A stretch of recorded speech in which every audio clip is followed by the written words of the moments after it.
सत्य मार्ग वास्तव में कठिन होता है, किंतु वही सत्य मार्ग ईश्वर तक पहुंचाता है। धर्म उसी को कहते हैं जो सबका कल्याण करने वाला होता है, और अधर्म वही होता है जिससे सभी का अहित हो, वही अधर्म हमारे यहाँ कहा गया है। प्रायः लोग ईश्वर को खोजते हैं कि ईश्वर कहाँ है। गोस्वामी जी ने लिखा, अग जगमय सब रहित विरागी, प्रेम ते प्रभु प्रगटे जिमि आगी। भगवान तो प्रेम के वशीभूत होते हैं, और भगवान कहीं दूर नहीं है, भगवान हमारे अंदर ही विराजमान है, क्योंकि हम ईश्वर अंश जीव अविनाशी, चेतन अमल सहज सुख राशि। हम तो वह कृपा सिंधु की बिंदु के समान हैं, हम तो उसी ईश्वर के ही अंश हैं। इसलिए हमको कभी अपने आप को छोटा और दुख में नहीं समझना चाहिए।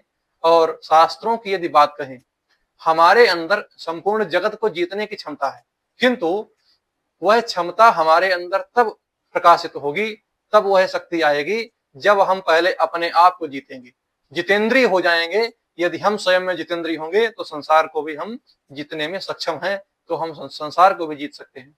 संसार को जीतने का अर्थ यह नहीं है कि हम सबके ऊपर अत्याचार अनाचार ऐसा करें।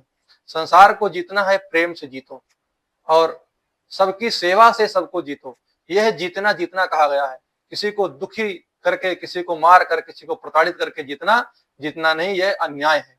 इसलिए दान करना चाहिए। दान हमारे यहाँ बहुत श्रेष्ठ कर्म कहा गया है। सबसे अच्छा धर्म तो दान है। धन का सबसे अच्छा उपयोग दान है, और ज्ञान का सबसे अच्छा उपयोग सेवा है। इसलिए सभी से प्रेम करते हुए हमें दान धर्म इत्यादि कर्मों को करना चाहिए। और प्रेम एक ऐसी अलौकिक दिव्य शक्ति है जिसके द्वारा मनुष्य क्या कहें, देवता राक्षस भी वशीभूत हो जाते हैं। इसलिए प्रेम जब हमारे जीवन में आए, तब हम वास्तविक मनुष्य बनकर प्रकट होंगे। नारायण।